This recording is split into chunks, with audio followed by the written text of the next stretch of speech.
Hi there everyone, and welcome to the recording for Level 1 Algebra. So this is the 2013 CAT, and I'm going to be looking at question 1. And I really recommend that if you are going to have a look at this, that you do this question first. You can see the link above, so you can download this, print it out, have a go at doing it. The schedule's there as well, so you can check your answers. And then once you've done that, then you can look over and see how I've approached the problem here. Okay, so let's have a look at our first question here. So we've got 7 minus 3x equals 1. We want to get x by itself, so we're going to do that by getting rid of the 7 to start off with, and that will just leave us with negative 3x on that left hand side. So we can write negative 3x equals, and then 1 minus 7, well that's negative 6. Okay, keeping in mind that we're really wanting to look for that x there, then we're going to divide both sides to get rid of that 3, and keep in mind that it's negative 3, so we actually want to divide by negative 3, and whatever we do to one side of the equation we must always do to the other side of the equation as well. And so on this side our negatives cancel out and our 3's cancel out, so all we're left with is x, and on the other side our negatives cancel out, and 6 divided by 3 is 2, so in this case x equals 2, so I'll write it over here as well, x equals 2. Okay, our next question, question B. Before we get going here, we really want to expand our brackets, so we've got 5 times 2m, which is 10m, 5 times negative 3, which is going to be negative 15, and then we've got our equal sign, 6 times m, which will give us 6m, and then 6 times negative 4, which will give us negative 24. Okay, now because we're solving this for m, we want to get our m's all on one side, so effectively I want to bring that 6m over to the other side. So a step of working here is to subtract 6m from both sides. And so on this side they add to 0, so they're gone there. And on the other side we've got 10m minus 6m, which leaves us with 4m. The negative 15 is still there, haven't done anything with that yet. And on the other side we're left with negative 24. So because our strategy is to get m by itself, we want to get rid of anything that's not m, and so this 15 here, that's not m, so we really want to get rid of that. So I'm going to subtract 15 from both sides, and so 15's over here, add to 0 and leave us just with 4m, and on our other side we've got negative 24 minus 15, so that's going to be negative 39. So now we need to divide both sides by 4 in order to get m by itself. And so our 4's cancel out here just to leave us with m. I'm going to bring my working up here now. So I've got m equals, and negative 39 over 4, well because this is the CAT and there's no calculator, you can leave it like that. If you wanted to write it as a mixed number, you could think, well, how many times does 4 go into 39? And in fact 4 goes into 39 9 times, so I've got negative 9, 3 left over, and we're dividing by 4. So another possible answer is you could write it as a decimal, negative 9.75. So any of these three answers are acceptable, okay, they're all fine. But you can just choose whichever one you write down. I'll write down negative 9 3/4, just because I really like mixed numbers. Okay, on to question C. Alright, so question C is asking us to solve this quadratic, x squared plus 4x minus 12 equals 0. And in order to do that we're going to have to factorise this into two sets of brackets. The reason why we know we have to factorise it is because of this x squared term, and a bit of a hint that we have to put it into two brackets is that we've got 3 terms in total, and so with that in mind we are going to factorise into two brackets. So we usually start by writing x in the front of these brackets, and we're looking for two numbers that multiply to negative 12 but add to positive 4. So let's list the factors of 12 for negative 12. We've got negative 12 and 1. We've got, of course, positive 12 and negative 1. We've got negative 4 and 3. And we've got 4 and negative 3. And we've also got negative 6 and 2. And we've got positive 6 and negative 2. So what we want to look at once we've got all our factors is what these all add up to. So this adds up to negative 11. This adds up to negative 1. This adds up to negative 4. On the other side, this is 11. This is 1. This is positive 4. And so because this adds to positive 4, and we've got positive 4 here, that's going to be our two factors. So we're going to write x plus 6 and x minus 2.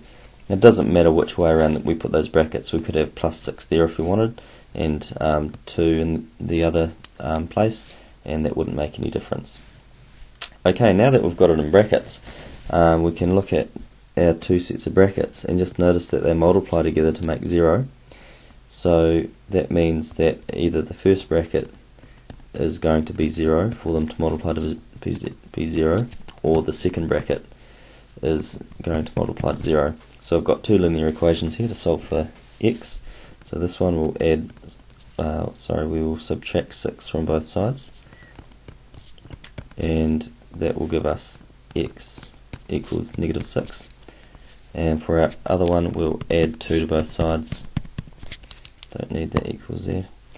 And that will give us x equals 2.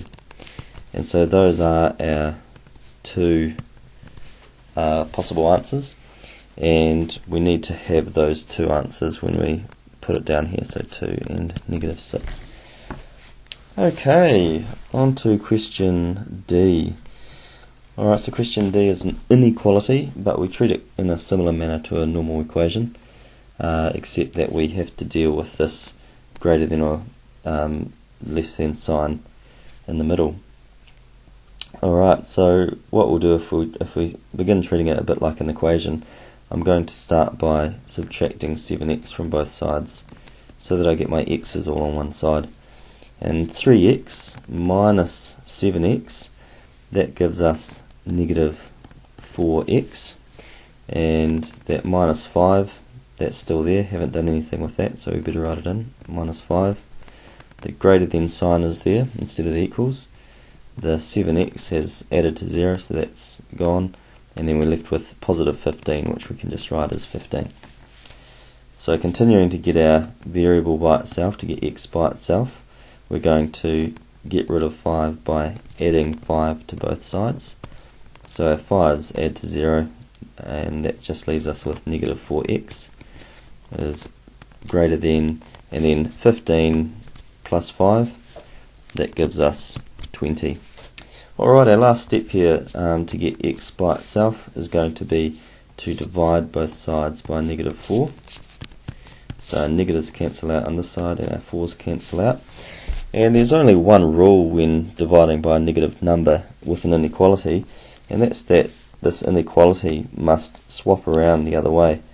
So I'm going to write that in the other way, and we're left with x on that side, and 20 divided by 4 is 5, so 20 divided by negative 4 is negative 5, and that's our final answer for that question. Okay, continuing on to the next page. So now we're getting into some of the word problems, and we are told a story here about Pierre, who does not want to tell Reese his weight. He says that he weighs at least 14 kg plus a three-quarters of Reese's weight. Write an expression for Pierre's weight P in terms of Reese's weight R. Okay, so we're going, when it says write an expression for Pierre's weight P, all it's saying there is write something that says P equals.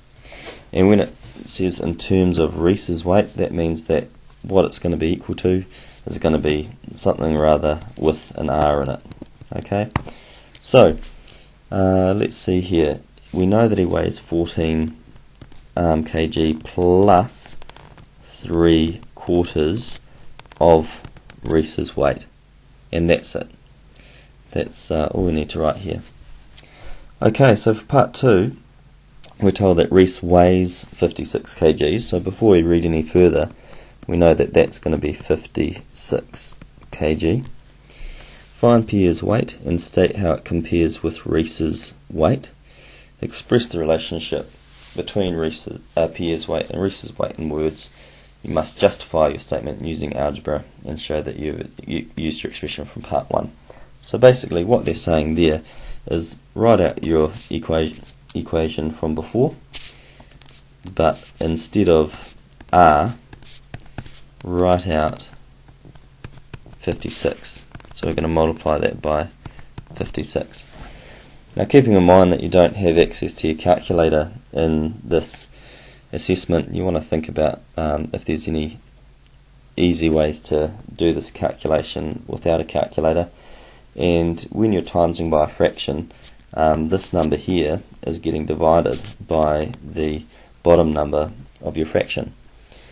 And so that's where we want to start really, 56 divided by 4.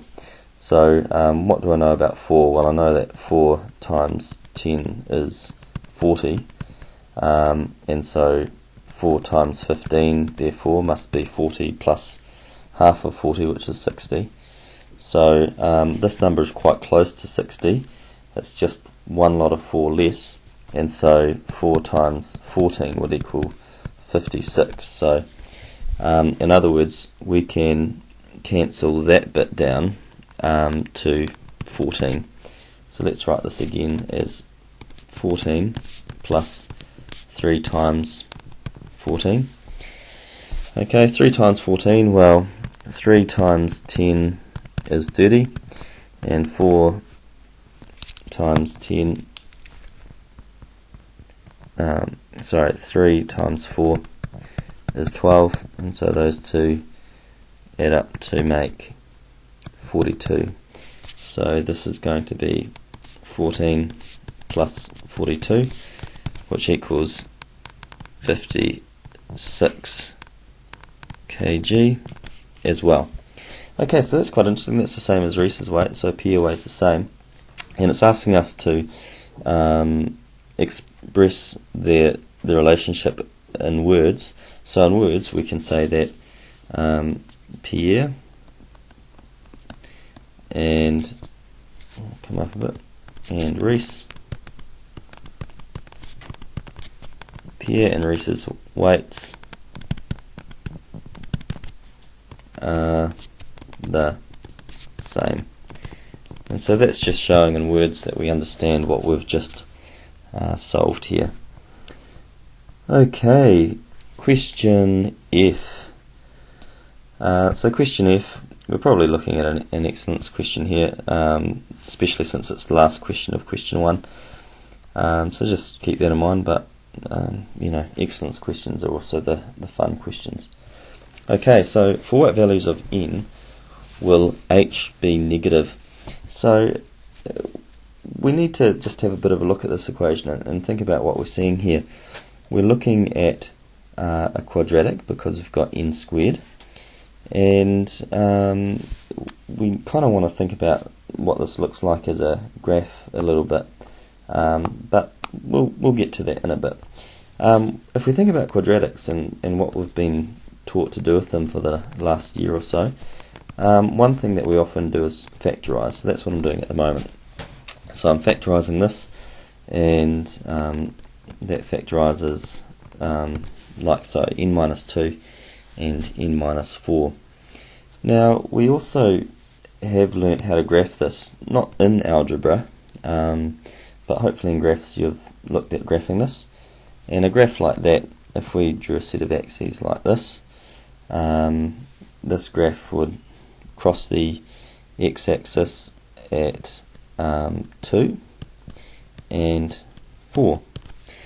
And if you just look at that graph, and especially where it dips below the x-axis, all of this bit here is under the x-axis, and that's actually where it's negative.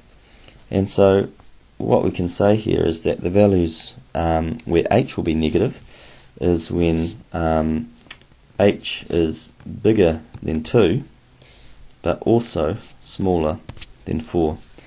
And that's all that we need to write for this question after we've factorised it.